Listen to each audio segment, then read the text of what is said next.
Jama'a masu kallon mu da sauraron mu assalamu alaikum wa rahmatullahi wa barakatu.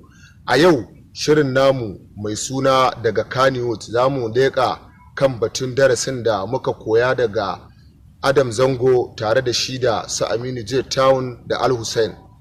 Wato darasi na farko shine haƙuri da kuma ƙoƙarin gamsar da mutane akan laifinsa na cewa a daina ganin Zango bai da laifi, su kuma ana zargin su da neman followers.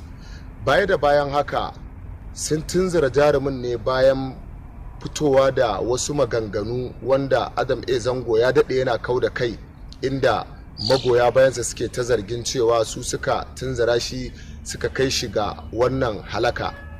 To baya da bayan haka har yanzu dai Adam A Zango baya nadama na irin furcin da ya yi a shafukan yada zumunta kamar TikTok. To bayan haka mutane da dama sun ta tofa albarkacin bakinsu, wasu suna ganin jarumin Adam A Zango ya yi kuskure sakamakon kokarin gamsar da mutane da yake akan kada a ga laifinsa. To bayan haka su kuma Aminu J Town a can da shi da Al Hussein wanda ake ganin yana kasar Libya, ana ganin cewa shine ya tunzura shi. To bayan haka za mu koyi darasi kamar na haƙuri da kuma yadda Adam A Zango ya fito ya yi furtai wanda wasu suna ganin ba daidai ba ne. To har kawo yanzu dai mutane da dama sun tunzura suna ta ganin cewa jarumin Adam A Zango zafin cewa ɗaukaka ta ja baya ne yake wannan furtan, wasu kuma suna ganin cewa a'a kawai zafin cewa matayensa ne wanda ake cewa yana auri saki, yadda matayensa suke fitowa a shafukan yada zumunta bayan sun rabu suke fadar wasu maganganu suka tunzura shi. To jarumin ya kasa daurewa har sai da ya fito ya yi aman abubuwan da suke zuciyarsa, to wanda ya harzika masoyansa da wasu mutane da suke ganin cewa jarumin Adam A Zango bai yi daidai ba.